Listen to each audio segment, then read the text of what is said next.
네, 박수로 많이 감사드립니다.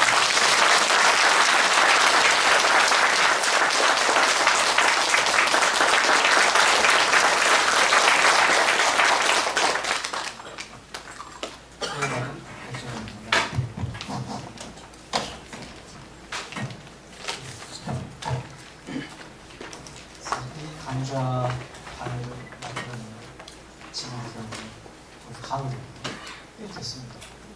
9월 달에 됐는데 그만큼 아마 이 강좌가 준비난도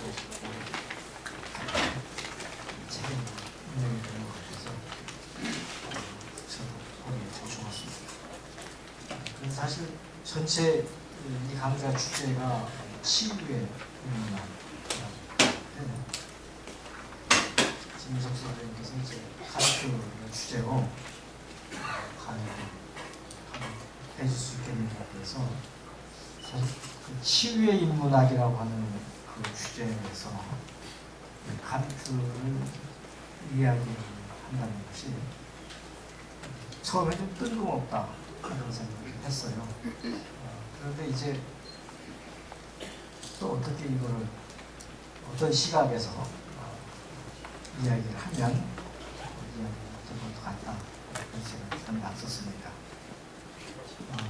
사실 뭐 아시는 분들은 있겠지만 칸트라는 철학자가 독일 사람인데 1724년에 태어나서 1804년에 죽었으니까 죽은 지도 벌써 210년 독일 출신 학자인데 한국에서 이색도 지나서 칸트를 이야기를 해서 거기서 뭘 볼 건가 또 뭘 볼 만한 게 있을까 이렇게 얼핏 생각이 드시는 분도 있을 거예요.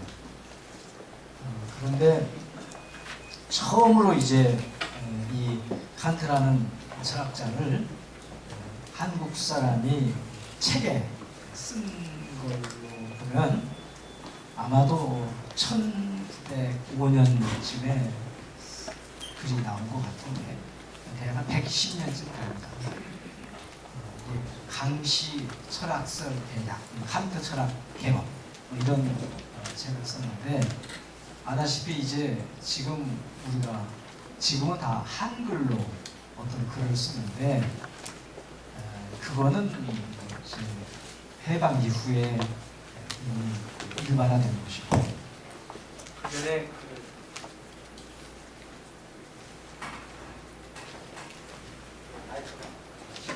그것만 사는 건 아니죠. 전체가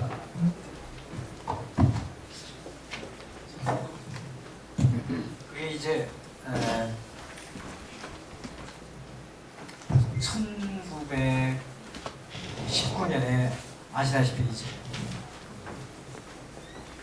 3.1운동이 일어나지 않았어요? 근데 이 3.1운동이라고 하는 것은 지금 얼핏 생각하면 우리가 이제 일종의 일본 식민지에서 독립한 운동이다 이렇게 생각이 드는데 실제로 여러분이 기미 독립선언을 잘 보시면 지금도 여기 계신 분들 상당한 부분이 공자는 우리 거라고 생각하시는 분 있어요. 공자는 중국 겁니다. 그러니까 예를 들면 칸트 독일거 왜 하냐? 공자를 하지. 공자는 우리 겁니까? 중국 겁니다. 맹자는 중국 겁니다. 주자는 중국 겁니다. 중국 사람은 한국을 특별하게 친하게 생각하지 않습니다. 근데 한국 사람이 너무 오랫동안 그걸 받아서 쓴 나머지 마치 그게 우리 것의 일부인 것처럼 착각을 좀 하고 있습니다. 그래서 여기 연세 드신 분은 아시겠지만 제가 어렸을 때만 해도 진서라는 말이 있었는데 참된 글 진서라는 것은 한문만을 진서라고 불렀습니다. 근데 요즘 젊은 세들은 진서가 영어입니다. 영어로 써야 이거 진짜 그리고 영어로 무슨 논문을 썼다고 그래야지 진짜 논문을 쓴 것 같이 생각이 들고 한글로 논문 쓰면 뭐 그거 시시하고 그거 왜 썼나 그러고 근데 이 해방 전까지만 해도 한문으로 글을 써야 진짜 글을 썼다고 그러고 그때 원문으로 글을 쓰면 그걸 왜 썼나고 그러고 전혀 대접을 못 받았습니다. 그래서 다 이제 한문으로 글을 쓸 때인데 당연히 칸트도 저렇게 칸트라고 쓰지 않고 한문을 썼습니다.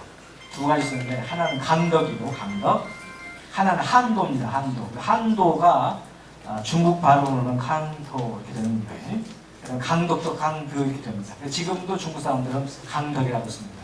아까 제가 강씨 그러니까 그러면 칸트 씨의 철학서 이렇게 나온 건데 이 기미 독립선언문이 잘 보시면 이 조선의 독립국을 선언하는데 일본으로부터 독립을만 하는 것이 아니라 중국으로부터 독립도 언급되어 있습니다. 진짜로 그때부터 요새 말은 그 한민족이라는 개념이 생겼습니다. 그러니까 그 전까지는 민족 속에 어쩌면 중국도 들어가 있을지 몰라요. 한국 사람들 머릿속에. 근데 이제 안 밀어내면서 이 기미 독립선언이 그게 중요한 부분인데 그러면 1919년 3월 1일에 기미 독립선언을 왜 낭독했어요? 그때 왜 그런 독립운동이 한국에서 시작이 됐어요? 그 1919년쯤에 1차 대전이 이제 거의 끝을 볼 때입니다. 1918년에 중요한 전리들은 다 수습이 돼서 이제 아다시피 1차 대전을 마무리하는 그 작업이 베르사유 조약인데 이 베르사유 조약이 1919년 11월 11일 11시에 내려졌습니다. 마지막 전쟁으로서도 약간 농담이죠. 11월 11일 11시에 맞췄어요. 그래서 이제 그때 그 베르사유 조약에 의해서 여러분도 아다시피 이제 19세기 말에 많은 강대국들이 식민지를 다 갖게 됐는데 그 2차 대전을 통해서 그 강대국 두 쪽으로 나눠서 전쟁을 한 결과 전쟁에 패전한 쪽의 식민지들은 다 독립을 하게 됐습니다. 그 독립할 수 있는 명분이 뭐냐면 민족 자결주의입니다. 아다시피 이제 미국 대통령 윌슨이 1917년에 이제 1차 대전이 끝나게 되면 세계 여러 가지 정치적 지형은 이렇게 하는 것이 좋다 해서 내놓은 것이 민족 자결주의입니다. 그런데 이제 아시는 분 아시겠지만 1차 대전 때 일본은 승전국입니다. 2차 대전은 패전국이지만 1차 대전 때는 일본이 승전국입니다. 영일동맹에 의해서 영국하고 동맹을 맺었기 때문에 영국이 승전국에 따라서 일본도 승전국이 됩니다. 그래서 이제 민족 자결주의 원칙에 따르면 우리도 이제 식민지였으니까 독립이 돼야 되는데 일본이 승전국이기 때문에 저절로 독립될 가능성이 없어졌어요. 그러면 이제 우리 이제 민족 지도자들 이대로였으면 우리는 이제 넘어간다. 그래서 우리가 뭔가 이거에 대해서 자기 주장을 펴야 된다. 해서 이제 11월에 지금 베르사유 조약을 맺기 위해서 여러 가지 사전 지금 작은 협정들을 하고 있을 때 우리가 이제 일종의 운동을 벌이는 거거든요. 그래서 이제 그때 3월달에 이 민족 자결주의 원칙에 의해서 우리가 독립운동을 벌였는데 그 독립운동의 명분이 민족 자결주의인데 그 민족 자결주의를 세계 평화의 기본 원칙으로 내놓은 사람이 칸트입니다. 칸트가 1795년에 영원한 평화라고 하는 작은 책자를 씁니다. 100페이지 되는 작은 책자를 쓰는데 1795년이 어떤 해냐면은 유럽에서 폴란드가 지도상에서 사라진 해입니다. 이 폴란드는 러시아, 프러시아, 오스트리아 3국 사이에 있어서 이 세 강국이 세 번에 걸쳐서 나라를 쪼개 가졌습니다. 그래서 세 번째 쪼갠 것이 1795년 10월달입니다. 그런데 벌써 그걸 갑자기 쪼갤 수 없으니까 1795년 4월달에 이제 프랑스가 계속해서 그 3개국이 폴란드를 나눠가는 것에서 경계를 하니까 프러시아가 그때 혹시 세계사를 이렇게 떠올리시면은 1795년이면 프랑스가 1789년에 대혁명이 일어나서 나라가 자기 나라를 감당하기 어려울 정도 혁명이 반복됐습니다. 그래서 이제 1796년에 나폴레옹이 등장하잖아요. 그 시점입니다. 그때 이제 이 프랑스가 이 세 나라가 하는 일을 간섭 못하게끔 사전 조치를 취하고 이제 세 나라가 미약을 맺어서 10월 달에 완전히 폴란드를 없애게 됐습니다. 그 프러시아의 철학자가 칸트입니다. 그래서 그 프러시아의 철학자가 칸트가 아무리 강대국이라도 약소국 자체의 의사에 반해서 그렇게 합병하면 안 된다. 자기 나라 왕이 하는 것을 반대하는 책을 썼습니다. 이러면 안 된다.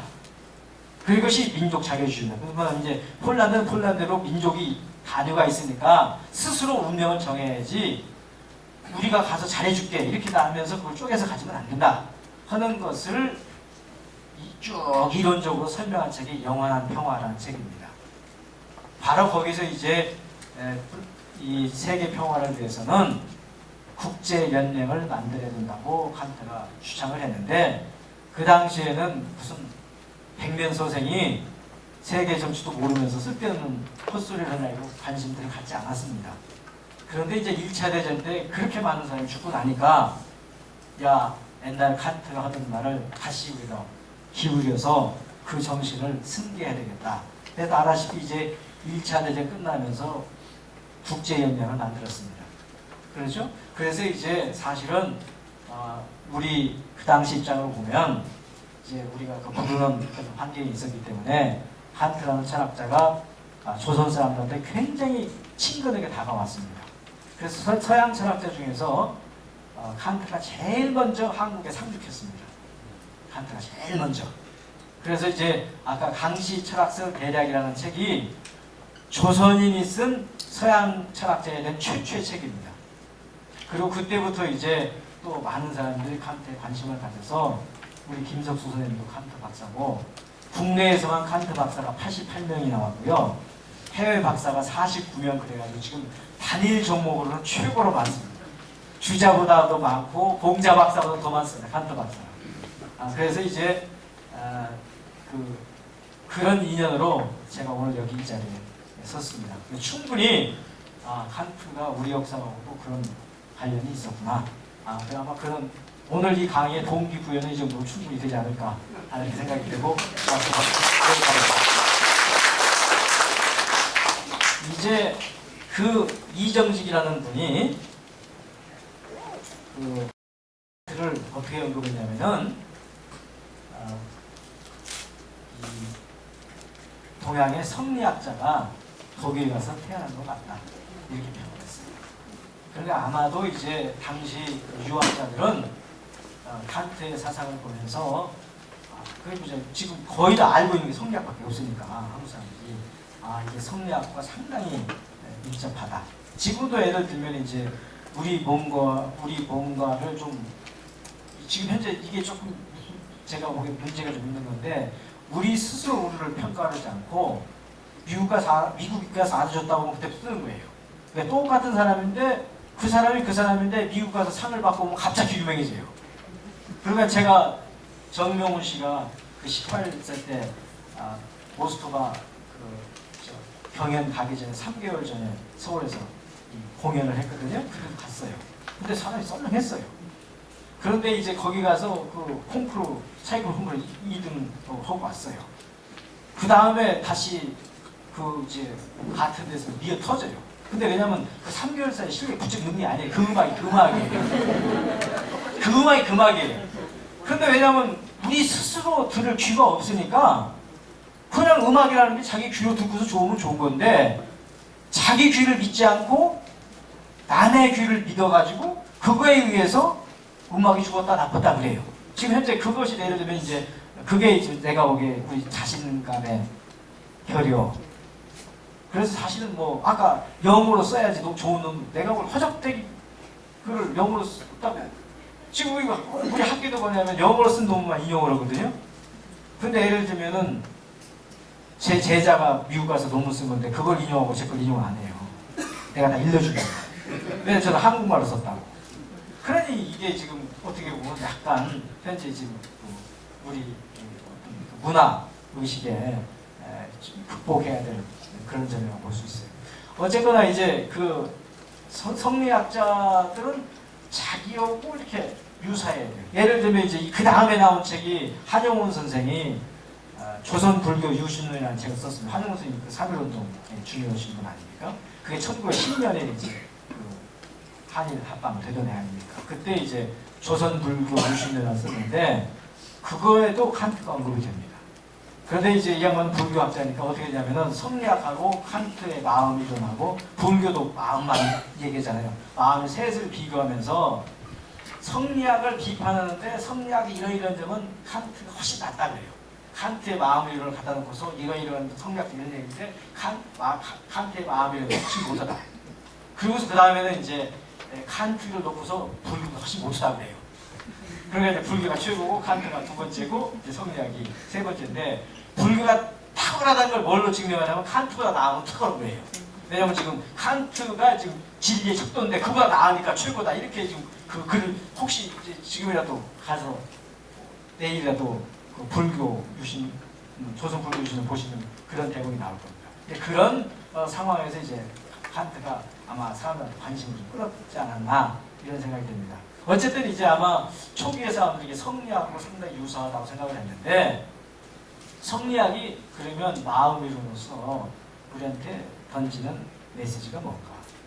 그러니까 유교가 뭘 우리한테 어떻게 살라고 그러나 결국 이제 수리 치인 아닙니까? 기본적으로는 가령 예를 들어서 이제 유교도 종교고 불교도 종교고 기독교도 종교인데 기독교는 대중화되는데 유교는 이게 유학인지 유교인지 종교인지 철학인지 이게 지금 왔다 갔다 한단 말이에요. 그게 왜 그런가?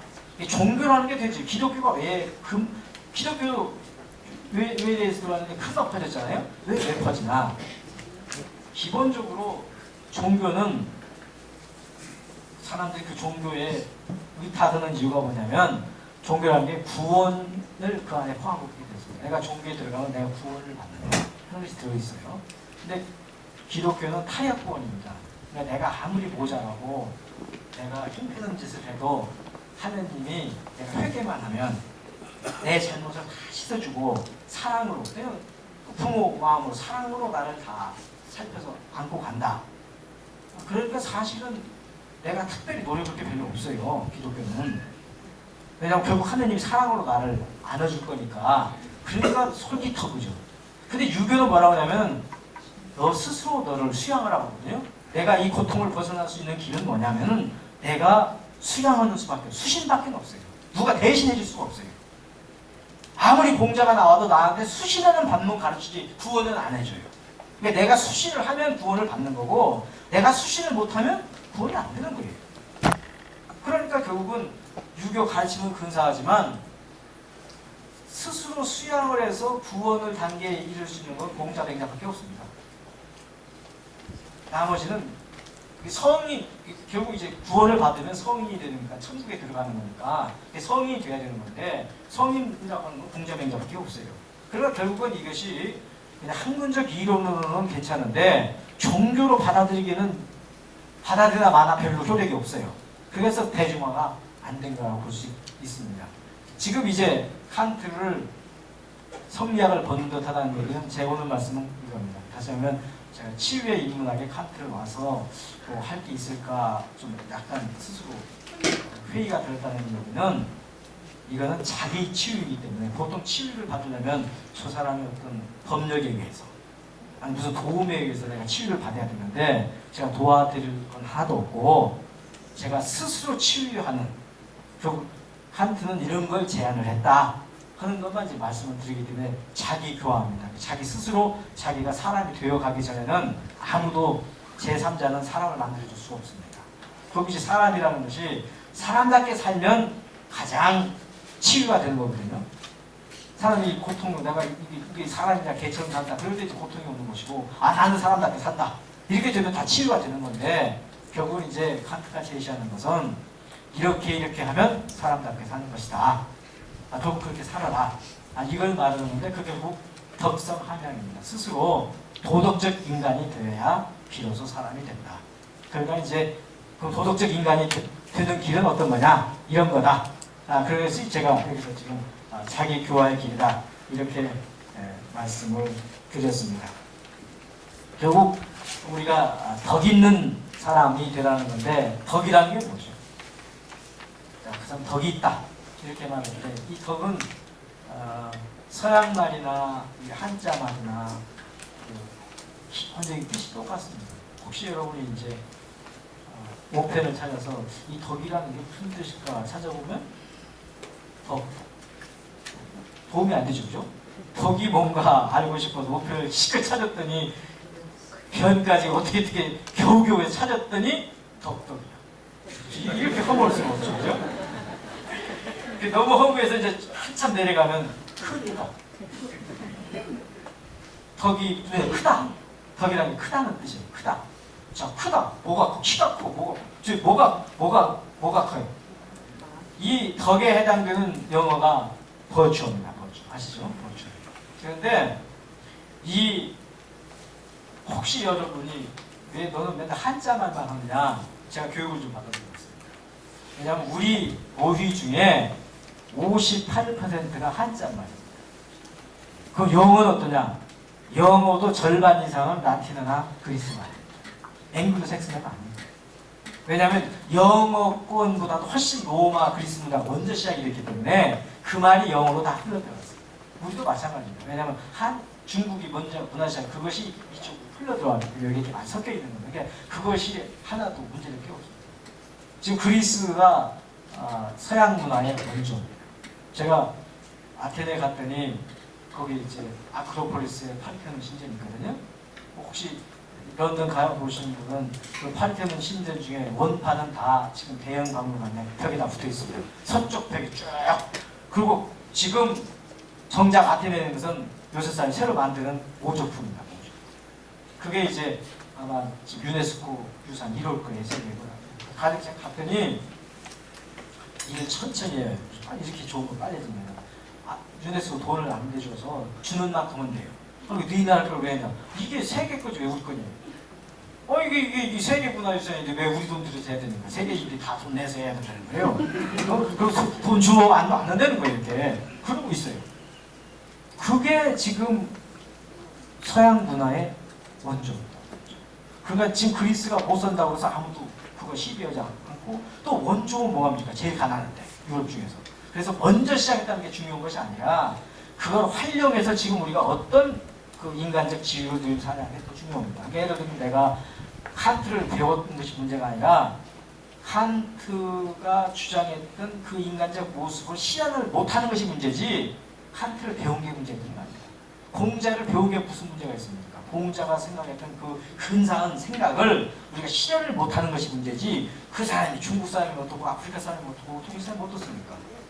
또 우리 거라도 무슨 도움이 됩니까? 우리 거라도 그것이 우리 현재 삶의 질에 향상이 안 되면 그건 도움이 없는 거예요. 그러니까 일단 문화라고 하는 것은 가장 원숙한 상태로 향유하는 쪽이 중요한데 미국도 그렇습니다. 미국에서 중요한 말들은 거의 다 라틴어로 되어 있습니다. 버추, 덕이라는 말이 얼마나 중요한 말입니까? 라틴어입니다. 근데 그 버추라는 말이 비르라고 하는 비르투스라는 말인데 비르라는 말이 영어로 보면 맨이라고 되어 있습니다. 여성분이 많이 맨이 무슨 뜻이에요? 영어로? 남자입니다. 사람이 아닙니다. 남자입니다. 남자를 맨이라고 합니다. 근데 옛날에는 남자만 사람이기 때문에 사람이 됐으면 뜻이.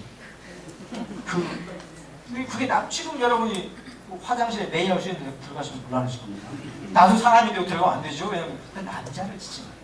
비르가 사람이 남자인데 인간입니다. 라틴어로. 이게 비르투스는 남자다움입니다. 그게 추상명사입니다. 남자다움. 남자다움이 뭐죠? 자, 남자, 어떤 게 남자다? 어떤 사람이 남자답니까? 힘이 넘치는 사람. 힘이 넘치는 사람. 그래서 바로 그 남자다움이 힘이라는 뜻으로 있습니다. 그래서 내가 당신 덕분에 어떻게 지내세요? 당신 덕분에 잘 지냅니다. 당신이 힘써주어서 당신이 도덕적으로 탁월해서 이렇게 잘 산다는 뜻이 아니고 당신 덕분에 잘 산다 그럴 때는 당신이 여러모로 나를 힘을 써주어서 내가 잘 산다 이런 뜻입니다. 본래 덕이라는 말은 힘이라는 뜻입니다. 근데 그것이 이제 때로는 도덕적 힘을 덕이라고도 부르죠. 그게 도덕적 힘만 아니라 모든 힘이 덕입니다. 덕 있는 분이다. 그러면 이제 예를 들면 옆에 사람들 구일미 많이 나눠주고 그럼 덕 있는 분이죠. 다른 거 없죠. 그게 이제 힘쓴다. 거기서 나오는 건데 우리가 이제 보통 덕성함양할 때는 체력을 길리는 걸 덕성함양하지 않고 도덕적 힘을 기르는 걸 덕성함이라고 그렇습니다. 여기서 이제 앞으로 덕이라는 게 여러 뜻이 있지만 우리가 일반적으로는 덕 있는 사람은 도덕적 능력이 탁월한 사람 이런 걸 뜻하는 것이고, 칸트는 그런 덕성을 기르는 것이 중요하다. 그리고 덕성은 어디서 보느냐? 방향이 딱 두 가지입니다. 하나는 너 자신을 완전하게 만들어, 자기 자신을 완전하게 만들어. 또 하나는 다른 사람의 행복의 증진에 애를 쓰는 겁니다. 자, 칸트가 왜 이런 말을 했어요? 대부분의 사람은 자기 행복 증진에 애를 씁니다. 자기 행복 증진에. 거기서는 치유가 안 나옵니다. 끊임없이 갈증만 나옵니다. 갈증. 자기 행복을 추구해도 다 채워지지 않습니다. 그리고 우리가 보통 이제 어떤 사람이 제일 갈구러냐? 밥을 보면 제일 정이 드는 사람이 어떤 사람이에요? 제일 배가 고픈 사람. 속이 제일 비어있는 사람이 뭘 자꾸 탐욕을 부리는 거거든요. 그러니까 결국 이제 욕심 많은 사람이 제일 허기진 사람입니다. 허기진 사람. 그러니까 결국 자기가 충만하면 욕심을 안 내죠. 근데 결국 치유라는 건 자기가 충만을 느껴야 되거든요. 허기진 상태에서는 치유라는 게 없어요. 그러니까 이제 칸트는 네가 어떤 생리적인 욕구가 향하는 것이 모든 사람이 하고 있는 거니까 다른 사람이 그거 채우는데 네가 보탬이 되어야 되죠. 그리고 너 자신 거는 가급적이면 그거를 제약하라. 그러니까 지금 예를 들면 이제 그 철학자 중에 에피쿠로스라는 가끔 한국에 있으신 분들은 이런 말이에요. 동양 사상은 자연 친화적이라서 자연과 더불어 사는 지혜를 동양 철학을 가르치는데, 이 서양 사상은 싸가지가 없어가지고 자연을 지배하고 자연을 경영하는 이런 거를 주로 설득한다. 그래서 이 서양 철학은 반자연적이다. 이런 말씀들을 해요. 서양 사상도 고대 사상은 다 자연 친화적이에요. 그럼 동양 사상은 왜 1960년대까지 보면 1960년까지 고대가 지속되고 있어요. 그래서 그렇습니다. 근대라는 건 뭐냐면은 과학기술이 나와서부터 사람들이 자연을 한번 경영해볼까? 이런 마음을 먹는다는 것은 자연에 대적할 만한 모든 걸 갖췄을 때 나오는 생각이거든요. 그게 과학기술입니다. 그것이 있기 전에는 결국 자연과 친화적으로 안 살면 살 길이 없는 겁니다. 그래서 서양 사상도 다 자연 친화적입니다. 고대 사상도. 근데 이제 자연과학이 나오고 과학기술이 나오면서부터 야, 이거 우리가 어떻게 자연을 한번 우리가 이게 운용을 한번 해볼까 하는 생각이 나왔던 거죠. 그래서 이제 그거는 것도 뭐 동양 사상을 읽고 서양 사상 그것도 거의 사실 맞지 않는 얘기입니다. 제가 이 말씀을 왜 드리냐면은 에피쿠로스 사상은 불교하고 상당히 비슷하고요.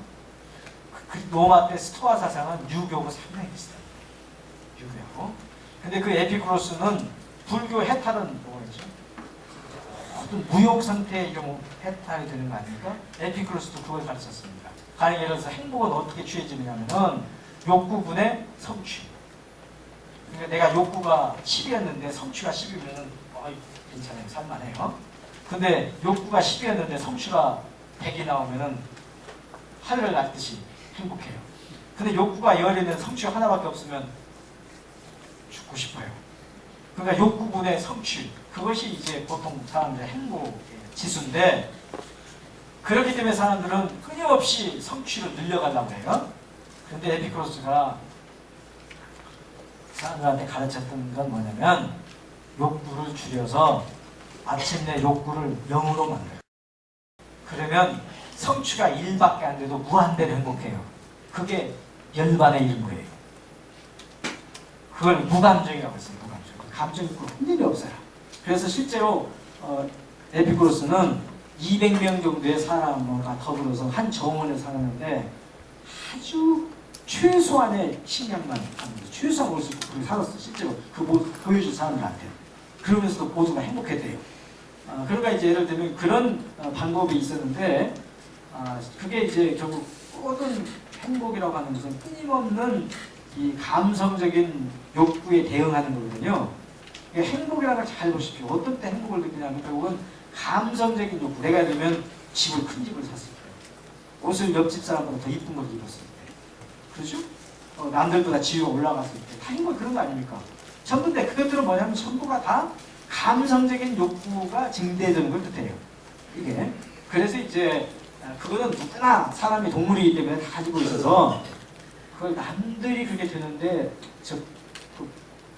노력을 하고 자기 자신감 최소화시켜라. 대신에 자기는 뭐냐면 자기를 완전하게 만들어라. 완전하게 만들어라면은 욕구에 휘둘리지 말아라.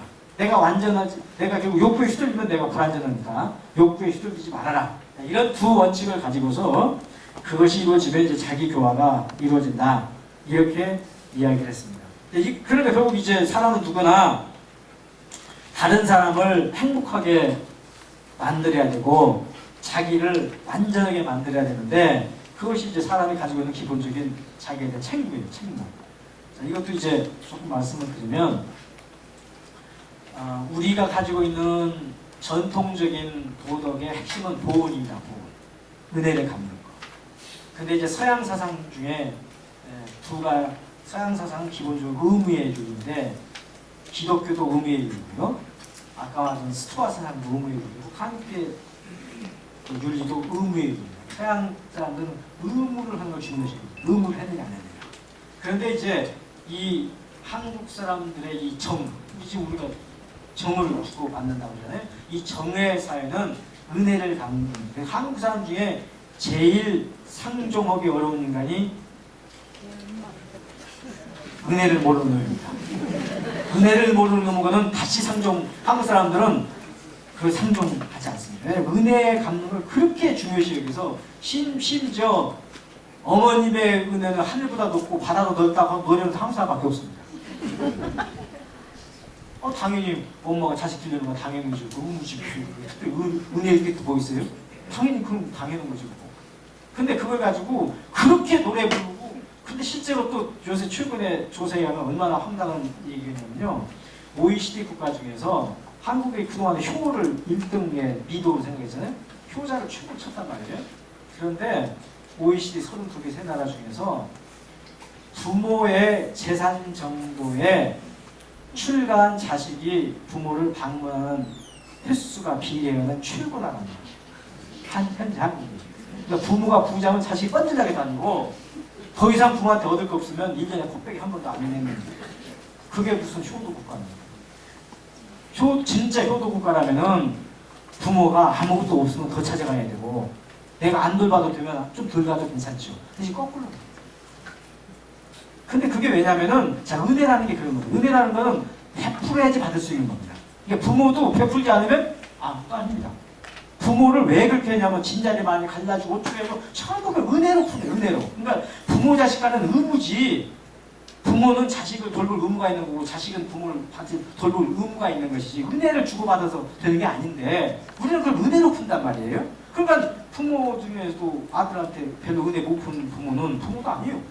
왜냐면 그게 은혜로 맺어져 있으니까. 내가 우리 어머니 은혜는 뭐 땅보다도 더 달다니 뭐 하늘보다 높아 뭐 그러고 있으면 할 말이 없는 거예요. 그리고 부모도 자식을 다룰 때 내가 너한테 어떻게 해줬는데 그걸 유세를 해요. 어떻게 해주면 대충 해줬죠. 내가 볼 때는. 근데 부모들은 내가 너를 어떻게 길렀는데 그걸 자꾸 그걸 자기가 한 걸 가지고 그 앞에서 공치사를 세상에 공치사하는 사람이 제일 치사한데 자식 앞에서 공치사하는 부모가 이 얼마나 치사하냐고. 왜냐하면 그게 한국 사람한테 너무 그 보은이라고 하는 것이 우리 보은에 대한 얘기가 살아있어 기계 맞아. 무슨 뱀에 밥을 줬더니 어디 가다가 걔가 장가가 하나 살려줬다. 무슨 까치한테 까치가 총을 쳐서 죽었다. 전부 은혜 갚는 얘기. 이게 전부 이제 뇌리에 박혀가지고 우리 지금 그래서 이제 그것이 연고주의라고 맞물리는 겁니다. 학연, 지연 이런 게 왜 나오냐면 생판 모르는 사람한테 은혜 베풀 일 없잖아요. 뭐 같은 동 살았거나 같은 학교 나와야 무슨 은혜를 주고받지. 그러니까 은혜를 주고받는 걸로 만약에 경우에 사람 관계가 정으로 맺어지면 결국 그게 다 혈연지연 하게 되는 겁니다. 그런데 이제 그 서양의 논리는 싸가지 없어요. 내가 저한테 그렇게 잘했는데 원칙적으로 안 됩니다. 똑같은 말만이에요. 그 정도 베풀었으면 좀 봐줄 수도 있는데 한 줄 빼줄 수도 있는데 주십시오. 저 사람이 먼저 왔습니다. 이런 싸가지가 있어요. 내가 저 어렸을 때 한 끼도 다 내줬는데 지가 면색이 되더니 순수해진 거예요. 그러면 이제 그놈이 가서 어이 그 집 아들 보스 같대 그래요. 당연히 그렇게 살잖아요. 지금 그러니까 이 부분이 지금 다른 거예요. 이 부분이 근본적으로 지금 뭐냐면 전통의 우리 윤리 의식하고 이 서양이 가지고 있는 이 점이 달라요. 근데 서양은 그래서 이제 바로 시민 의식으로 바뀌어갈 수 있는 시민이라는 바뀌가 똑같으니까. 근데 우리는 이제 온정이니까 온정이라는 것은 뭔가 주고받은 게 있어야지 정이 붙이고 생판물을 척 보자마자 무슨 정이 생깁니까? 그러니까 그런 부분이 어떻게 보면 정 있는 사회가 좋아 보이지만 이것이 시민 사회로 갈 때는 상당히 어려움을 유발한다. 그래서 이제 지금 칸트는 프로세서 안에서 의무의 윤리를 가지고 있어서 모든 걸 의무로 봅니다. 다시 말하면 내가 결국 다른 사람의 행복 증진에 나서야 되는 건 내 의무예요. 그리고 내가 나를 완성시키는 것도 내 의무입니다. 그런데 이제 의무인데 그러니까 의무이기 때문에 한 행위만 칸트는 도덕적으로 좋은 거라고 얘기를 하거든요. 예를 들면 제가 이제 동네에서 친절하다고 소문이 났어요. 제가 친절해요. 근데 친절한 이유가 뭐냐면 제가 다음에 출마를 좀 하려고 하거든요. 출마를 하려고 내가 다음에 친절해. 이웃 사람들이 친절한 건 미덕입니다. 근데 그 의도가 내가 다음번에 출마를 위한 거라면은 그건 도덕적 개념이 아니고 내 생활 전략입니다. 내 전략이에요. 많은 사람이 도덕이라고 그러는데 대부분은 처세술입니다. 처세술. 내가 거짓말을 안 해요. 거짓말 안 하는 건 미덕입니다. 근데 왜 거짓말을 하냐면 내가 좀 신용을 많이 얻어서 막판에 한몫 잡으려고 해요. 그래서 사기꾼처럼 생긴 사람은 절대 사기 못 칩니다. 사기꾼처럼 생겼는데 누가 속습니까? 사기는 어떤 사람을 당하냐면 감쪽같이 당하는 겁니다. 전혀 사기꾼같이 안 생긴 사람이 사기를 칠 수 있는 겁니다. 생긴 게 사기꾼이면 절대 못 칩니다. 그러니까 그게 뭐냐면 전부 다 처세술에 의해서 이루어지고 있는데 많은 사람들은 사람들한테 친절하면 저 사람 덕 있다고 해. 그건 동기를 봐야 됩니다. 그래서 칸트는 동기주의, 동기를 봐요. 그 행위의 동기. 저도 지금 아버님 돌아가셨는데 돌아가시 몇 년 동안 제가 효자라고 소문이 났습니다. 인근에서. 제가 상식론란도 저 효자 같다 막 하고 그래요. 근데 제가 아버님한테 극진하게 잘했어요. 왜냐면 아버님이 좀 가진 게 있어서 동생이 지금 5이나 있어서요. 혹시 내가 장남인데 내 몫이 좀 줄까 싶어가지고 내가 뭔가 좀 환심을 사야 그나마 5분의 1이라도 올 것 같아서. 왜냐면 아버지가 막내를 이뻐오더라고요. 불안해요. 그래서 내가 만약에 매일 문안 드리고 용돈도 드렸다면 그건 효도가 아니라 처세수. 처세수. 근데 남들은 제 속마음을 모르니까 겉만 보고서 효자 같다고 그럽니다. 효자 같다. 그래서 칸트는 그 사람이 진짜 덕행을 했는가 안 했는가는 동기를 봐야 된다. 동기를 봐야 된다. 그럽니다. 근데 동기는 자기밖에 못 보죠. 누가 합니까? 그렇기 때문에 결국 도덕은 내적인 문제입니다. 외적인 문제가. 외적으로는 법밖에 없습니다. 같은 마땅히 사람이 해야 될 일 중에서 겉으로 나타나는 것이 법이고요. 안으로 자기만 알 수 있는 것이 도덕입니다. 정말 내가 도덕적인 인간인가 아닌가는 자기가 고요히 혼자 자기를 돌이켜볼 때만 사실은 판단이 가능한데 그것도 자기 기만이라는 게 있어서 자기도 자기한테 속아요. 자기도 자기가 착한 사람인 줄 알아요. 사실은 저 내면에서는 자기한테도 미처 발견 안 되는 처세일 수 있어요. 많은 사람 경우에. 근데 칸트는 그거 이제 감안해서 도덕은 자기 스스로 그거를 이제 계속 자기가 성찰을 해서 그런 단계까지 이르라고 그러 있는 거거든요. 그것이 이제 덕. 그래서 이제 의무에 맞는 행위라고 해서 덕 있는 행위가 아니고 친절한 것은 의무에 맞지만 그 친절이 만약에 어떤 이득을 취득할 어떤 전략으로 나오면은 의무이기 때문에 그런 건 아니죠. 결과적으로 의무에는 맞기는 하지만 의무에 맞다고 해서 다 덕이 아니고 의무로부터 나와야 된다. 이렇게 이야기를 합니다. 그럼 칸트는 그렇게 살았대? 궁금하시죠? 그렇게 살았습니다. 그래서 인문학자들이 다 어렵다고 그러는데 아무리 어렸으면 칸트처럼 어려웠을 거예요. 칸트는 46살에 교수가 됐어요. 근데 칸트는 46살 되기 전에 이미 온 세상이 다 알고 있는 대학자입니다. 그런데도 자리가 없었어요. 그래서 46살에 교수가 됐는데 그때 평균 수명이 46살입니다. 그러니까 다른 사람만큼 살았으면 교수도 못 되고 죽었을 겁니다. 형제가 9이었는데 다 젊었을 때 죽고 나중에 셋밖에 안 남았어요. 그때 그런 시절. 그런데 이 사람이 이제 너무너무 탁월한 학자인데 밥 먹을 게 없어요. 지금 칸트는 대학자인데 서재도 없었어요. 칸트 죽을 때 책을 정리해보니까 칸트가 생전에 70권의 책과 논문을 발표했는데 자기 책도 다 갖고 있잖아요. 자기 서재. 지금은 저는 제 책 자랑하려고 다 꽂아놓고 분실을까봐 5번씩 갖고 있거든요. 남들은 가치도 없다고 하면 칸트는 자기 책도. 그 다음에 젊었을 때는 한 책을 하나 구했을 때 또 이걸 장소로 둘 수 없다는 것이 이 책을 팔아야 다른 책을 구할 수 있었어요. 그 책을 갖고 있지 못했어요. 지금 칸트가 무슨 뭐 연구비도 많이 받고 무슨 후원자가 있어서 오늘날 칸트가 된 줄 알고 사람이 자꾸 그러는데 정말 그랬어요. 그런데 이 사람이 너무너무 안 돼가지고 41살 때 이제 그 시에서 저 학자를 저렇게 굶길 수는 없으니까 뭐 일자리 하나 주자 해가지고 도서관 부사서짜리 줬어요. 도서관 부사서. 그것이 이제 61탈런가 받았는데 그게 하루 2끼 먹을 수 있는 정도의 신분. 그만큼을 월급을 줬어요. 그 월급을 받자마자 칸트가 한 일이 가사 도우미를 구했어요. 네, 그때 41 먹은 노총각이 자기 밥도 자기 먹고 빨래도 자기 먹고 그러고 살았거든요. 그러니까 이제 공부에 많이 지장이.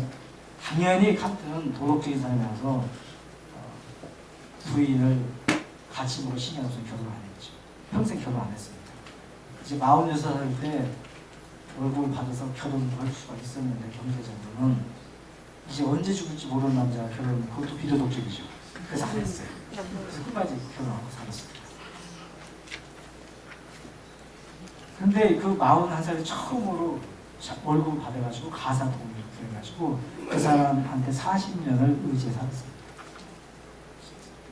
그러면서 이제 이제 내가 가사로 태방돼서 지금부터 본격적으로 공부를 하겠다 해서 오늘날의 칸트가 된 거예요. 그런데 이제 그 칸트를 접해본 많은 사람이 기록해놓은 글을 보면 이렇습니다. 칸트의 대표적인 작이 순수이성이라는 책이 있거든요. 이 칸트의 저술들은 칸트보다 훨씬 지적인 능력이 뛰어난 사람이 나오면 언젠가 휴지가 될 수도 있다. 그러나 칸트가 우리한테 보인 그 삶의 모습은 결국 인류의 가슴을 놀란 것이다.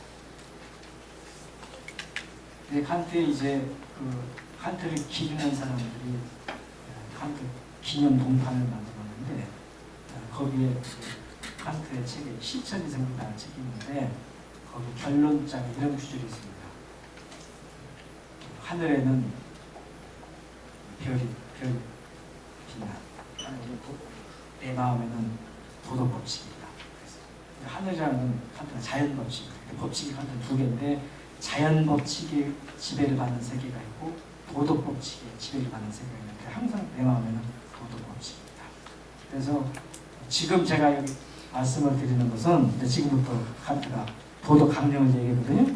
그것은 그냥 우리 보고 그렇게 하라고 하는 게 아니고 자기가 그렇게 시범을 보이면서 우리한테 권유하는 거.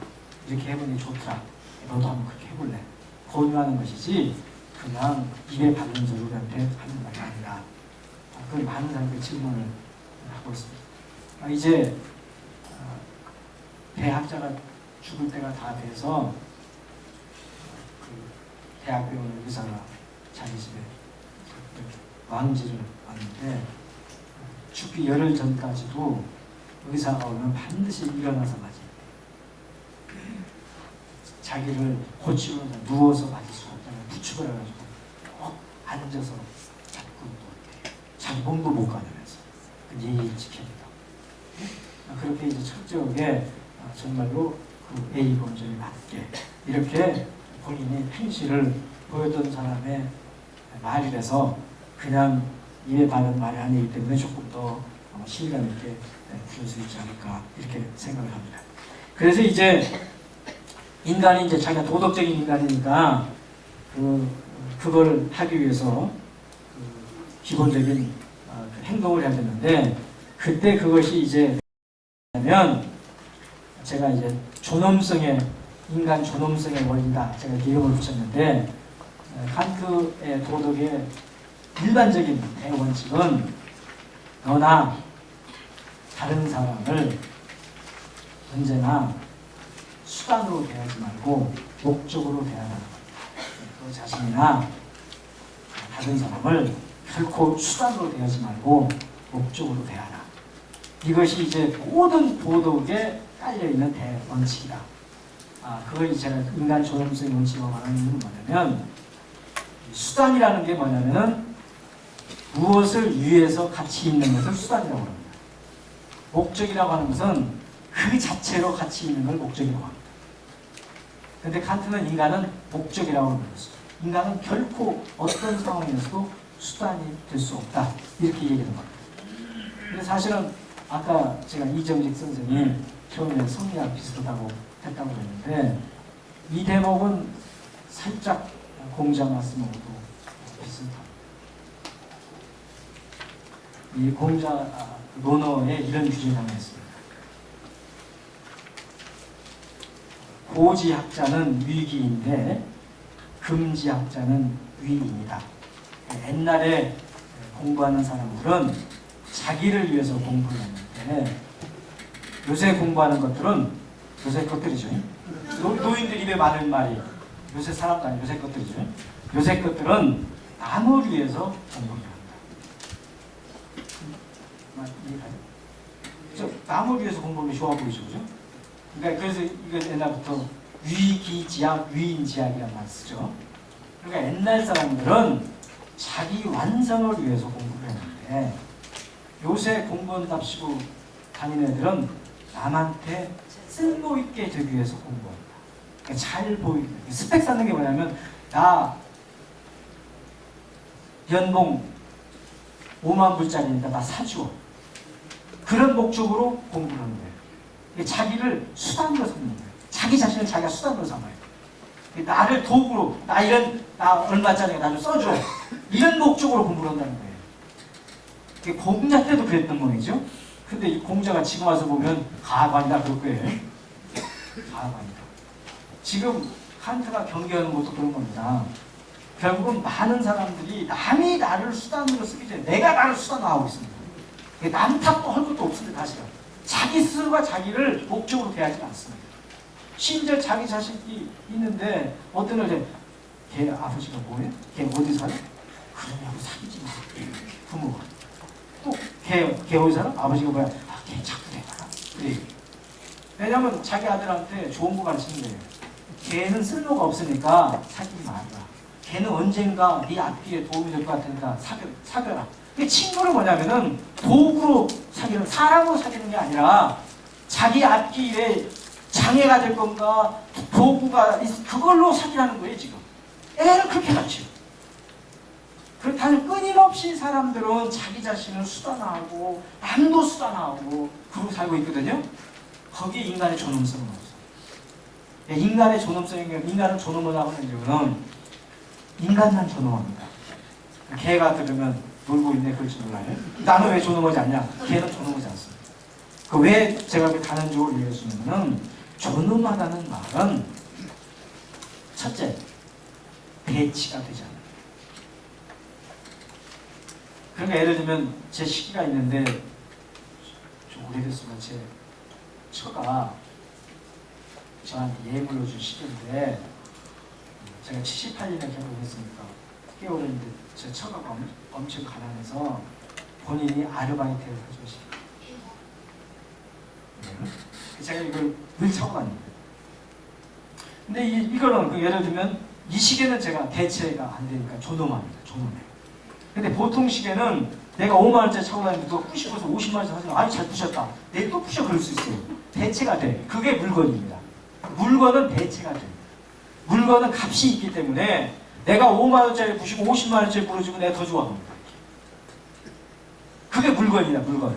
근데 인격은, 사람 인격은 대체가 안 돼. 대체가 안 돼. 그 누가 내 아들 어떻게 해놓고서 내가 더 큰 사람 아들 놔줄게. 내가 데려다 줄게. 그게 안 됩니다. 딱 이러지. 그게 존엄한 겁니다. 그래서 인간만 그렇습니다. 인간만. 근데 우리가 이제 가령 군대를 가면 인격이 좀 훼손된다는 말은 군대 가면 대치가 돼요. 너 빼고 얘 데려다 놓으면 상관이 더 좋아요. 비료로 가고 저기 또 왔다 그래가지고 그 사람으로 보는 것이 아니라 이제 병사는 하나의 그 도구로 보는 거예요. 도구로 보는 순간 존엄성을 먹습니다. 내가 그래서 이제 지금 이 칸트 이런 도덕적인 명령을 인간 존엄성의 원리라고 하는데 이 존엄성의 원리는 뭐냐면 너나 다른 사람을 결코 수단으로 대하지 말고 목적으로 대하라. 이제 나머지 강령들은 결국은 이것을 실현해 가는데 하나의 이제 그 내용들로 펼쳐져 있어서 아마 구체적으로 가면 좀 실감이 나실 것 같아서 지금 제가 이 뽑아온 거하고 여러분들이 가지고 있는 그 교재가 좀 달라서 이게 편집을 해서 인쇄가 되기 때문에 그 책의 64페이지 이건 조금 한번 보시면서 해도 괜찮습니다. 64페이지부터 시작이 되는데요. 인간은 이성적인 동물이라서 인간은 이성적인 동물이기 때문에 그 동물로서 인간에 대한 의무가 있고 내가 동물이기 때문에 가지고 있는 의무가 있고 이성적인 동물이기 때문에 가지고 있는 의무가 있어요. 이 두 가지가 좀 달라요. 때론 내가 배고프면 내가 밥을 먹어줘야 되는데 그건 동물로서 나한테 의무죠. 내가 되도록이면 거친 밥을 먹으면 안 되고 고운 밥을 먹어줘야 되죠. 그건 내 육체한테 대한 내 의무죠. 거친 음식을 먹어서 내 육체를 괴롭히는. 아까 제가 김dok수님한테 좀 자랑을 했는데 왜냐면 제가 이제 34년을 강의했는데 딱 한 학기만 더 남아서 다음 학기는 아프지 않을 것 같으니까 지금 제가 자신 있게 말해서 제가 34년을 강단에서 하는데 한 번도 휴강적이 없거든요. 그래서 제가 제 집사람한테 늘 그 고맙게 생각해요. 기네스북이거든요. 왜냐면은 쟤도 석정을 잘했지만 집사람이 절대 내가 아플 수 없는 음식만 줬어요. 한이라거나 그런 절대 안 해요. 모든 걸 해서 그냥 그렇게 나한테 해줬으니까 내가 그보다 또 감사할 데가 없습니다. 사실은. 그래서 이제 이런 건 뭐냐면 나도 동물이기 때문에 신체를 가지고 있는 자가 자기한테 대한 책무가 있습니다. 책무가. 자기를 아프게 해서 제가 이제 제가 애를 돌볼 때까지 5살 때까지 감기 한번 걸리고 코로나도 내가 왜 새댁들이 애 코 나오면 제가 애를 어떻게 키우는 애가 코가 나오냐고 얘가 왜 코가 나냐고요. 그러니까 뭐 유치원에 가서 걸려왔대요. 아 그러면은 유치원이라는 게 2살 때 가기 될 것 같으면 1년 전부터 연습을 시켜야 되는 거예요. 이게 처음부터 약간의 이렇게 이제 좀 놀고 가서 이렇게 훈련시켜서 그 자연스럽게 왜 애는 자기 철이 없기 때문에 갈 때 안 갈 때 가잖아요. 그걸 감안해서 애를 가르쳐야죠. 그러다가 아니 왜 애를 그렇게 고통 속에 살게 만드냐. 제가 막 제가 이제 주례를 쓰게 되면 첫 번째 하는 일이 절대 애를 아프게 만든다. 왜냐면 사람이 몸도 그러니까 다른 걸 빼앗아 가면서 내 몸을 잘할 필요는 없지만 있을 수 있는 한에서 자기 걸 돌보는 건 당연한 의무죠. 그렇지 않습니까? 그래서 예를 들면 이것이 이제 동물로서 자기에 대한 책무고 그 다음에 이제 인간으로서 자기 책무에서 둘로 나누면 첫째는 칸트는 뭐라고 하냐면은 자연 능력을 최대한 배양해야 된다. 체력을 배양해야 되고 정신력, 영혼력을 배양해서 결국은 아까 인간은 그 쓸모에 따라서 평가를 해서는 안 되지만 그러나 남들이 볼 때 쓸모 있는 인간이 돼야 됩니다. 저 사람은 아무짝에도 쓸데없어. 그 구분은 뭐냐면 자기 면을 깎는 일이거든요. 그렇잖아요. 저 사람은 우리 회사에도 못다 쓰지. 회사라는 게 다 기능이 있는데 아무짝에도 쓸데없으면 결국은 자기 면을 자기 인격을 자기가 스스로 훼손한 거예요. 그 사장이 훼손하기 전에 자기 스스로 자기 훼손한 거니까 자기가 가지고 있는 자연적인 능력을 최대한 함양해야 된다. 그것이 자기 육체에 대한 이제 의무다. 이렇게 말하고 있는 거고요. 칸트는 어떤 경우에도 자기를 훼손하거나 자살해서는 안 된다고 합니다. 칸트 절대 자살을 허용하지 않습니다. 이 자살에 관해서는 지금 한국이 1등이니까 지금 전체 인구 비례 자살률도 1등이고 노인 자살률도 1등이고 청년 자살률도 1등입니다. 그러니까는 종합 종목도 금메달이고 개별 종목도 금메달이고 이 자살에 관해서 이게 지금 4년째입니다. 4년째. 그래서 이게 지금 우리 사회의 큰 문제잖아요. 근데 그 자살이 그럼 뭐 예를 들면 이제 그건 사실이고 우리가 자살해도 좋다. 그 기회에 이것을 줄고 좋다.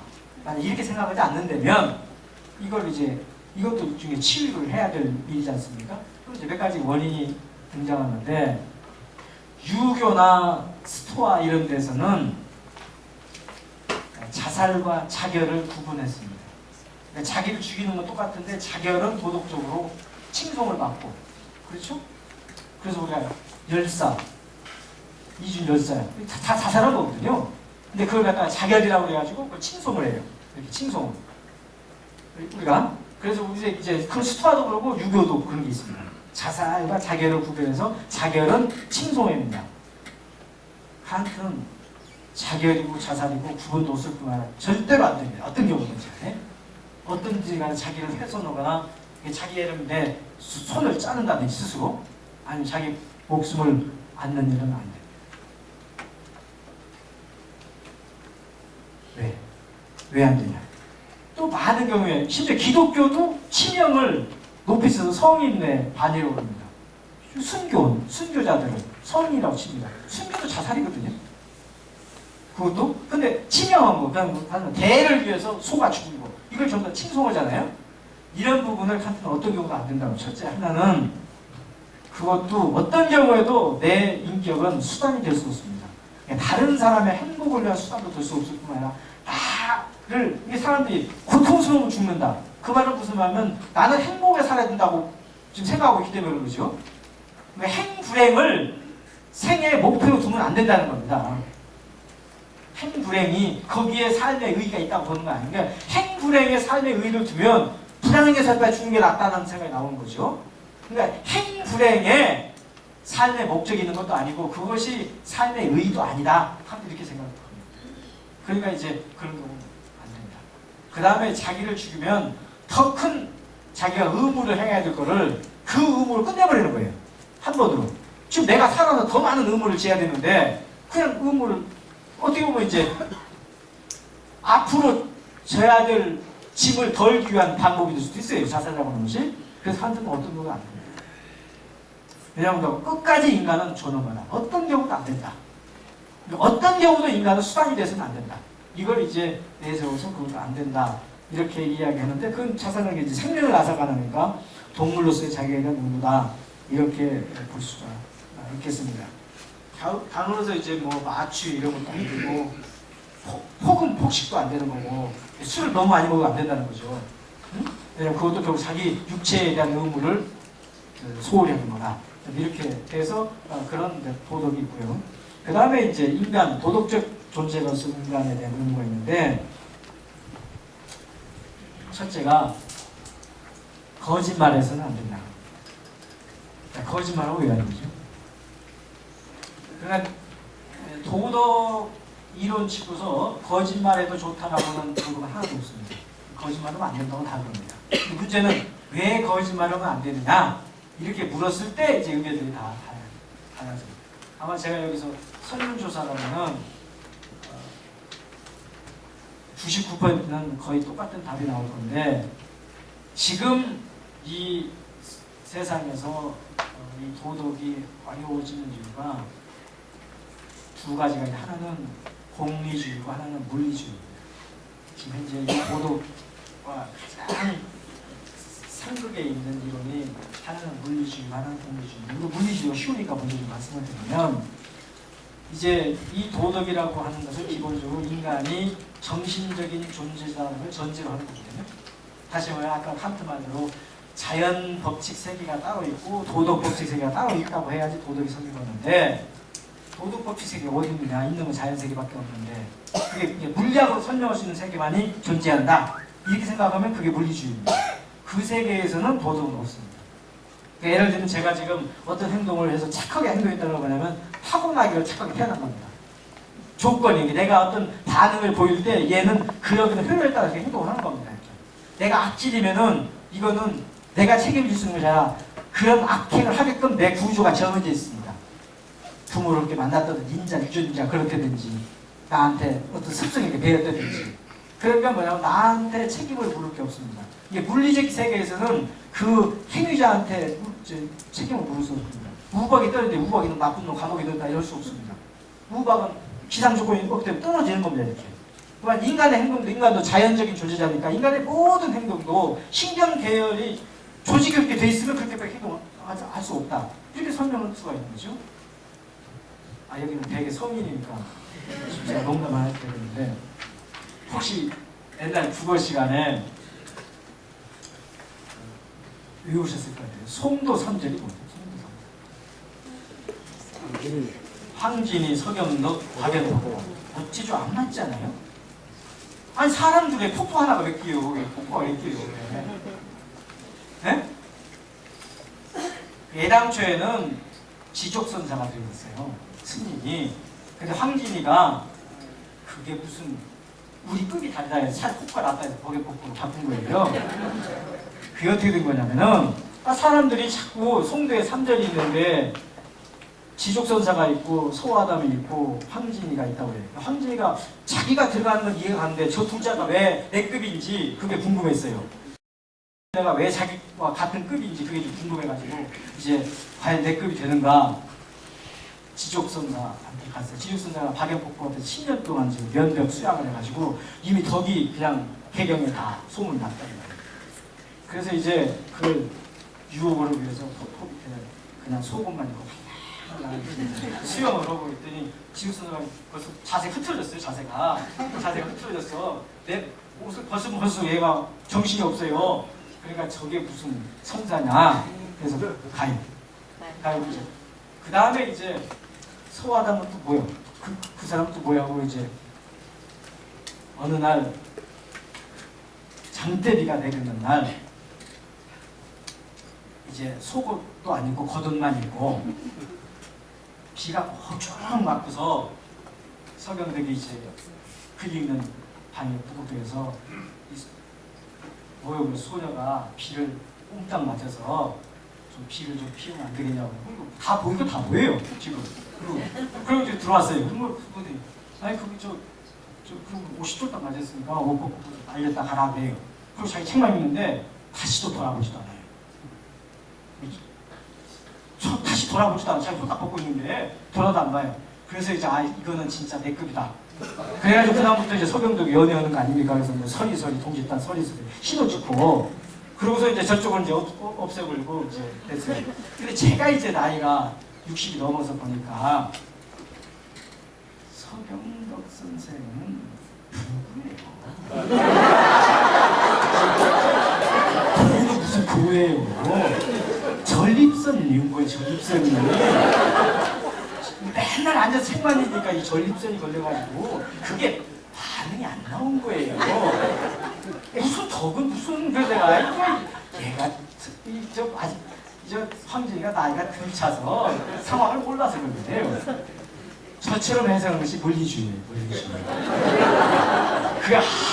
이 소아담은 이제 도통을 해가지고 그리고 초열했다 하면 이제 정신주의고 시간 보통이야. 지금 현재 안 넣으니까 이게 완전히 불구가 돼가지고 반응이 없었던 거죠. 그게 이제 물리주의예요. 점점 근데 대세는 물리주의를 하고 있습니다. 정신이 어딨냐? 내놔봐라. 그래서 지금 이제 왜냐면 정신과 치료를 할 때 발광하던 사람도 약 한 방만 주면은 점잖아져요. 그러니까 예를 들어 옛날에 면벽 수양 10년 했다 보면은 고해지다는 건 뭐냐면 제가 볼 때는 그런 자세로 다리를 들고 10년 앉으면 뇌의 회로가 변화가 오는 거예요. 정신 수양이 되는 거잖아. 뇌의 회로가 변화가 와서 남들이 볼 때는 돈을 품은 걸로 되는 거예요. 그렇게 설명하면 그게 물리주의입니다. 물리주의. 그거 관계없이 신념 뭐 아무 상관없이 그냥 정신적 힘으로 모든 걸 다 제압했다. 그러면 이제 그게 정신주의입니다. 근데 지금은 이 후자는 전혀 무슨 말도 안 되는 소리냐.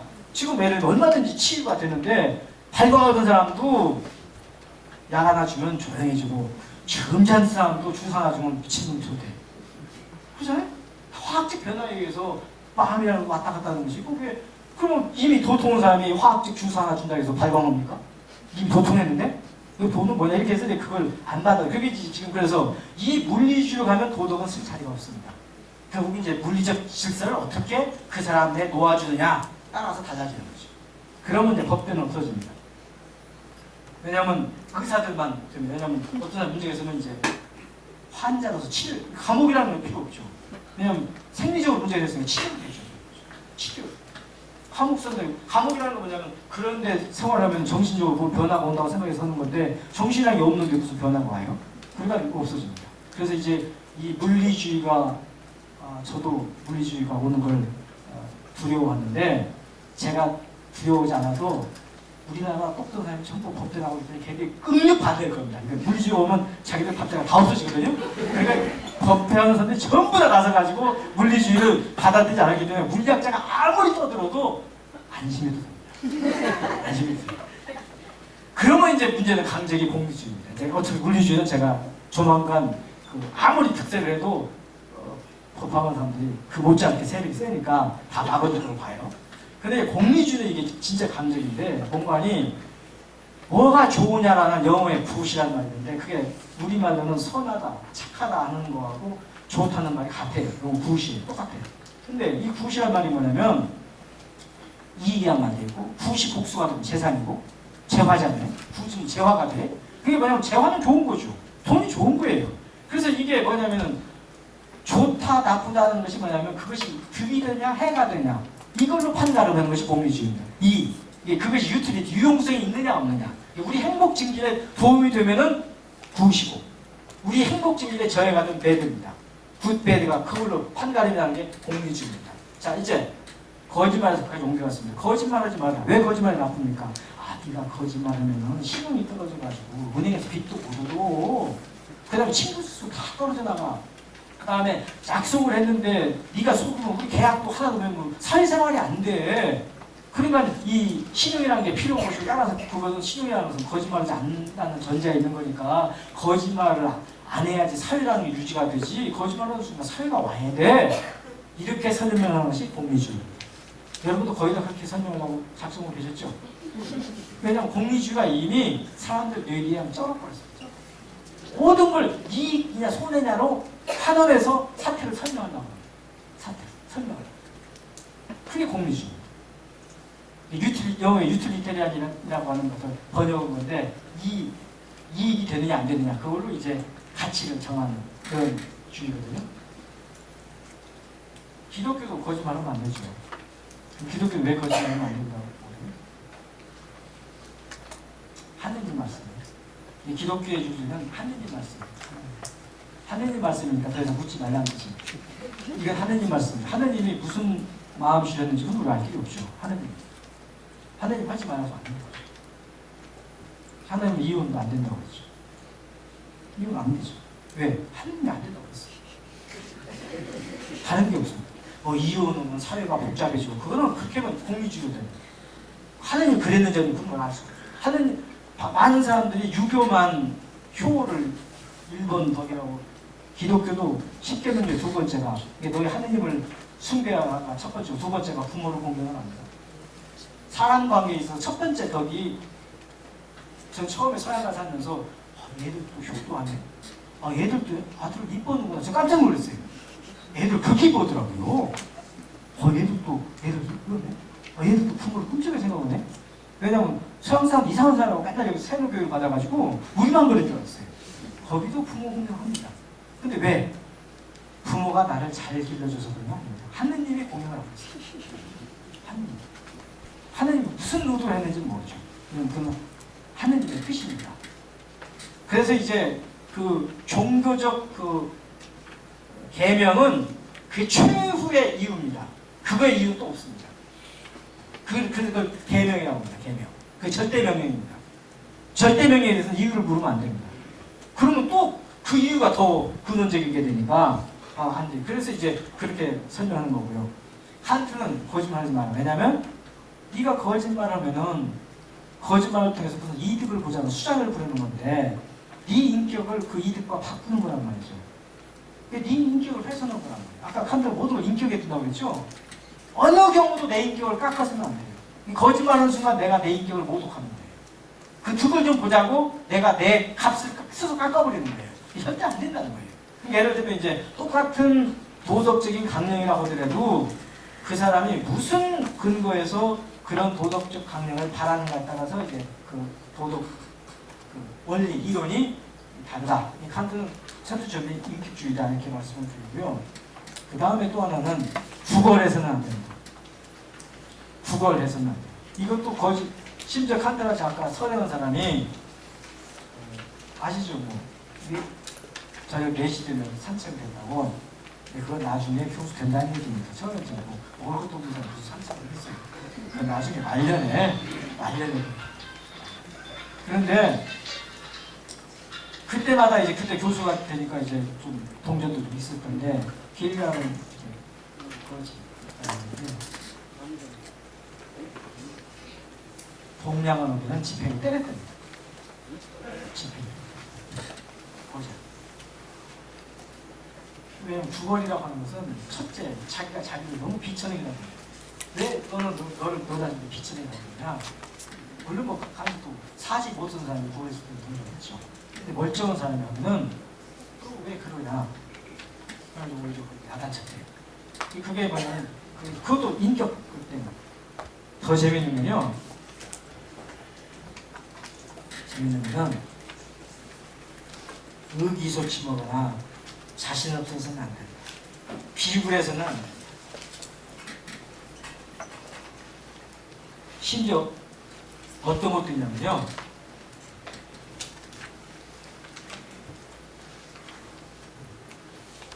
그 예전에 동네 부자가 있으면은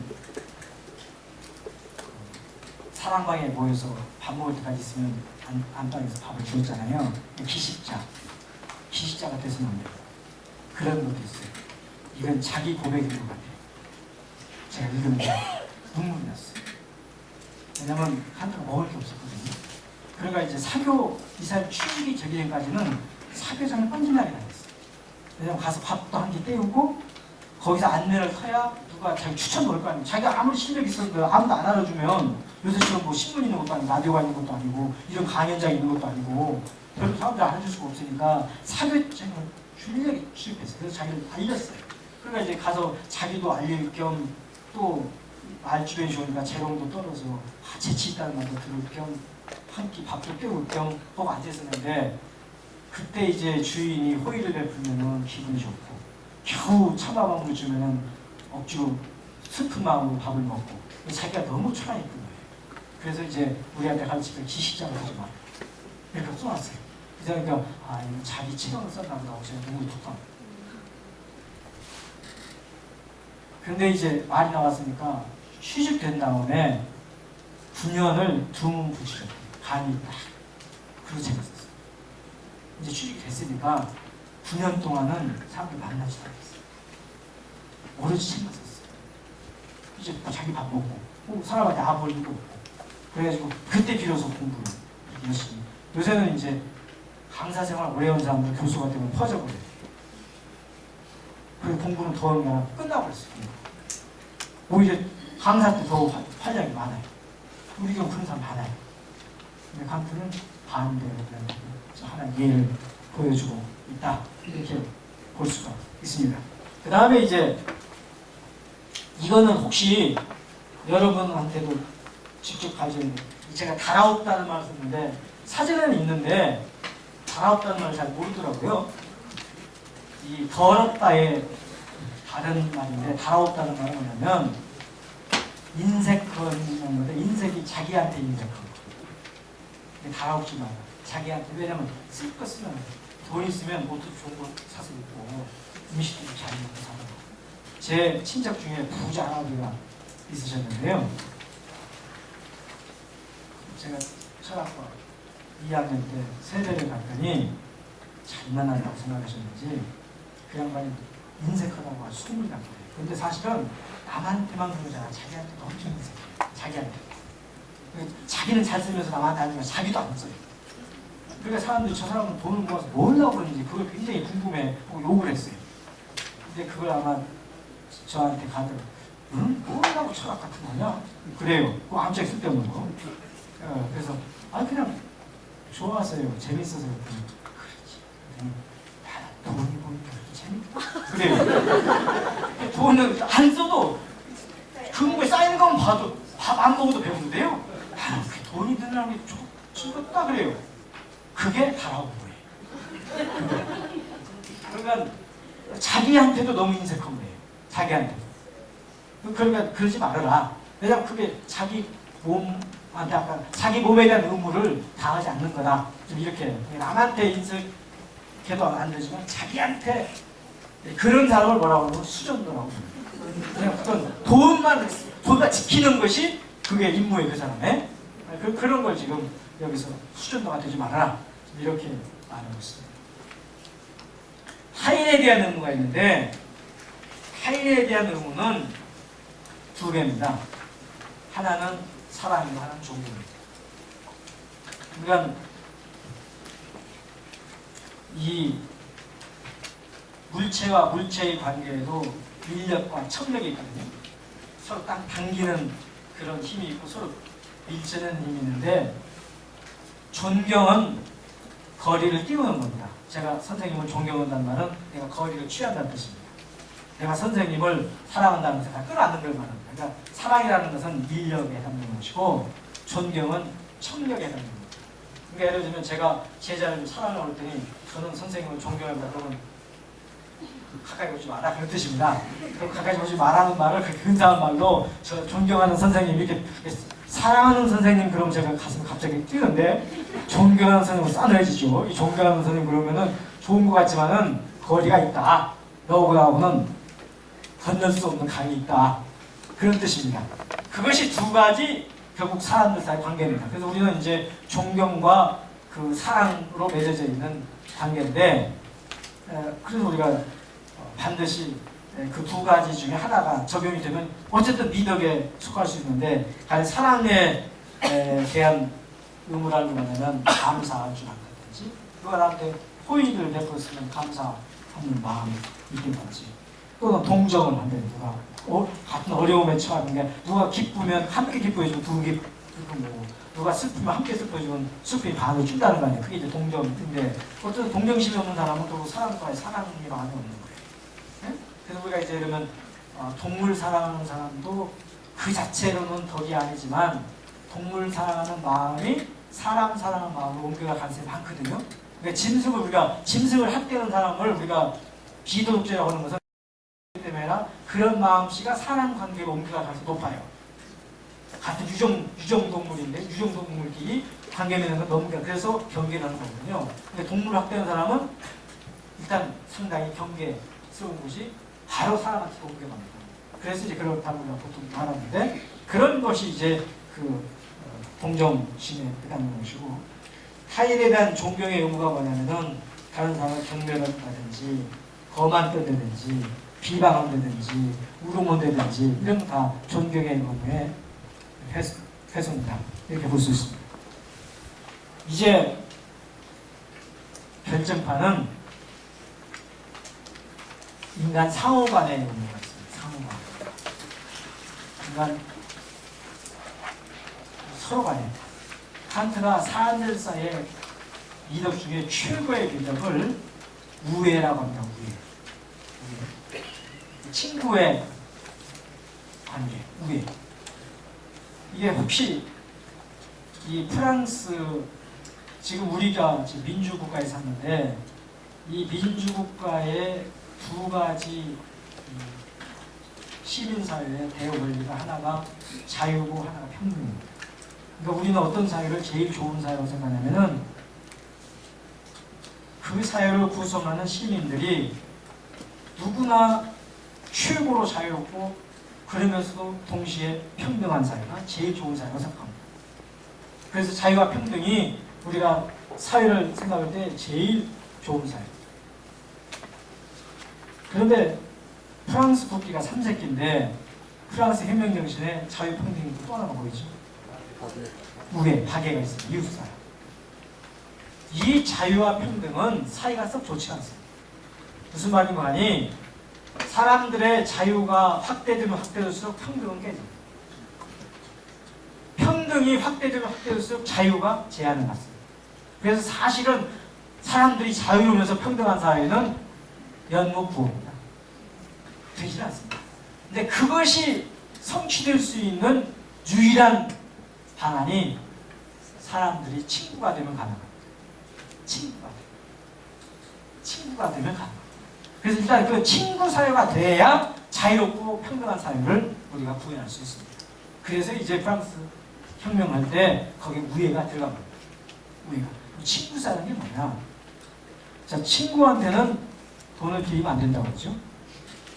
돈을 빌리는 순간 친구 관계는 깨집니다. 왜냐하면 친구라는 건 대등한 관계인데 돈을 빌려준 사람은 우월적 주의에 들어가는 것이고 돈을 빌리는 순간 비굴해집니다. 그러니까 이미 평등이 깨집니다. 그래서 친구로 생각하면 돈을 빌리면 안 됩니다. 근데 많은 사람이 그럴 때 돈도 안 빌릴 것 같으면 친구도 왜 사겨? 그럴 때 쓰려고 친구 사귀는 건데 거기 위에는 아까 말한 그 수단입니다. 수단. 사람 관계가 아니에요. 친구 사이는 하지 말라. 그런데 이제 반대로 친구한테 돈 빌려주고 재는 사람은 친구가 아닙니다. 설령 자기가 돈을 빌려줄 상황이 되면 내가 운이 좋다고 생각해야지 내가 잘났다고 생각하는 순간 이미 친구 관계가 아닙니다. 그래서 이 우애라고 하는 것은 좋은 주위에 있는 사람한테는 자기 경계를, 나쁜 주위에 있는 사람은 자기 존엄성을 유지시키는 법이다. 그래서 칸트가 사람들 관계에는 우애가 깃들어야 된다. 이걸 최고의 인간관계에서 덕으로 생각합니다. 우리가 다 우애 있게 살자. 이렇게. 그러니까 다시 말하면 절대로 남한테 거만 떨지 말라. 친구들 앞에서 거만하는 사람은 친구 아니죠. 더 이상 친구 아니죠. 다시는 만나고 싶지 않죠. 그런 친구. 자기한테 거만 떨고 있는 친구가 다시는 안 만납니다. 그래서 이제 그런 그 우애가 덕이 나옵니다. 그럼 이런 미덕이 있는데 이런 미덕들을 갖추려면 어떤 훈련이 필요할까? 칸트가 제가 만화책을 보니까 3가지 정도를 제안하는 것 같아요. 이것이 무슨 시험은 쉽지는 않을 것 같은데 하나는 훈도입니다. 훈도. 그러니까 어렸을 때 본래 이 법이라고 하는 것이 솔선수범을 말하는 거거든요. 이 순자 이해를 이야기하면서 그 순자의 제자들이 이제 법과 사상가를 되잖아요. 그 예라고 하는 것이 뭐냐면 시범을 보이는 거거든요. 이렇게 시범, 이렇게 걷는 거. 그래서 이제 훈도라는 게 뭐냐면은 이제 선각자들이 또 선생님, 또 부모가 이런 법성을 시범적으로 가르쳐줘요. 훈육을 해야 되는데 다만 여기서 이게 지나치면은 애들이 덕을 배우기 전에 진절머리를 친다. 주의해라. 그럼 막 맨날 붙잡고 착하게 살아 말만 하면 귀에 딱지가 붙어가지고 그 자체에 반감이 생긴다. 그러니까 훈도 올 때 절대 그 교육받는 자가 지겹다는 생각이 안 되게끔 해야 된다. 그걸 항상 주의를 시킵니다. 그런데 일단은 훈도가 굉장히 중요하다. 이렇게 생각하고 두 번째는 자연과의 교류를 배웁니다. 자연을 친해라. 예를 들어 이제 꽃을 좋아하는 사람 중에 악인이 없다. 이런 말씀을 그러니까 자연과 교류를 통하면 자연이 심성이 순화가 됩니다. 심성이. 그래서 자연과 친하게 지내라. 자연과 사실 칸트의 이제 그 미학이라고 하는 것이 사회 이론이거든요. 그 배경은 이제 꽃을 이쁘게 갖고 올 때 사람들이 거기서 공감을 해요.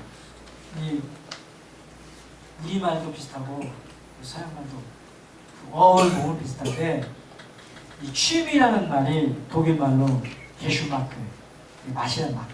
취미가 마다입니다. 맛인데 이게 이제 혀로 맛을 보는데 우리가 이제 밥상에서 같이 식구 같이 밥을 먹으면 맛이 공유가 돼요. 맛이. 그러니까 우리가 음식을 갖다 놓으면 똑같은 음식을 같이 함께 즐기게 돼요. 그것이 이제 사회의 출발이에요. 이게 식구가 한 사회, 그러니까 같이 음식을 나눠서 함께 즐기는 것이 사회의 출발이에요. 거기서 이제 이 만미자 미감이 아름다울 자 미감으로 변화해요. 이게 맛을 즐기는 나중에 그 아름다운 마음씨로 전환이 된다. 그래서 이제 결국은 그 아름다움을 공유하는 것이 사회의 기틀이라 이렇게 생각하거든요. 그래서 이제 그런 말을 하는데 그게 이제 이 자연의 그 미를 함께 즐기는 자연스럽게 덕성이 길러진다. 그래서 자연과의 교우를 이야기하고 세 번째가 뭐냐면 이웃과의 소통입니다. 그러니까 혼자 사는 사람, 제일 위험한 사람, 더불어 사는 더불어서 사람과 만나서 대화도 하고 의견도 나누고 서로 주거니 받거니 때로는 다투기도 하고 이렇게 소통을 하면서 덕성이 길러진다. 혼자 책만 읽는다고 해서 덕이 길러지는 게 아니다. 그래서 이 사회와의 소통, 자연과의 교류, 사회와의 소통을 충실하는 것이 자기 덕성을 향상하는 것이고 사실 사람과 더불어 사는 사람이 많은 게 치유가 되죠. 사실은 답답할 때 친구한테 쏟아놓기만 해도 반은 치유가 돼버리잖아요. 그죠? 그래서 사실은 친구가 들어만 줘도 되지 거기서 꽂지할 필요도 없습니다. 시커멓게 놓아주면 이미 반쯤 치유가 됐어요. 굳이 옆에서 엉터리 같은 조언한답시고 입도 들어만 줘도 되거든요. 그것이 이제 우리가 그렇잖아 체험해보시죠. 그것이 이제 이 사회와 소통인데 그걸 통해서 차츰차츰 덕성이 길러진다. 이런 끈끈미지근하죠. 학교는 무슨 제한이 없고 상당히 시간이 많이 걸리는 이런 제한입니다. 그래서 제 강의는 한 가지 비유만 더 들으면서 마치려고 보는데 혹시 철학이나 인문학 같은 거를 아까 제가 굳이 쓸모가 있다고 하는 게 아니라 아무리 해도 사람들 자꾸 무슨 쓸모가 있냐 너 오늘 강의 90분 했는데 무슨 쓸모가 있냐 이런 질문을 하세요. 그래서 미리 질문 전에 답변부터 드리면 이 중국 전국시대 때 편작이라는 의사가 있었어요. 근데 그 편작이 죽은 왕자도 살렸어요. 죽은 왕자. 그래서 왕이 감사 표시를 하면서 역시 듣던 대로 신의 경제 이런 의술을 하겠다고 칭송을 했어요. 그 말을 듣고 편작이 나는 의사 중에 한집이다. 그래. 너보다 더 탁월한 의사가 있냐. 우리 집에 있다. 자기 삼형제가 있는데 큰형도 의사고 둘째 형도 자기도 의사인데 첫 번째 형이 최고, 둘째 형이 그 다음에 자기는 최하 의사다. 근데 네 형들 내가 이름을 들어볼 일이 없다. 또 뭐가 그렇게 네 형은 대단하냐 그러니까 우리 큰형은 사람을 보고 3년 전에 병을 알아보고 그래서 병도 나기 전에 병을 알아보고 처방을 내려주면 처방을 받은 사람이 멀쩡한 사람 데리다가 쓸데없는 소리 했다고 타방만 한다. 그래서 아무도 우리 형 보고 고맙다고 소리 없어요. 둘째 형은 병의 초기에 알아봅니다. 그래서 초기에 조금 아플라고 할 때 이제 뭐 약도 주면은 그냥 줘도 나서 사람 약 먹겠다고 저희 아주 약장사가 약 먹겠다고 오히려 욕만 한다. 근데 나는 사람들 병이 깊은 다음에 겨우 알아본다. 그래서 처방을 했더니 죽을 놈 살려놨다고 나한테 감사하시죠. 진짜 의사는 사람들이 병이 나기 전에 알아보고 다 치유해주는 사람이 아니겠느냐 이렇게 말합니다. 인문학이 편작 큰형입니다.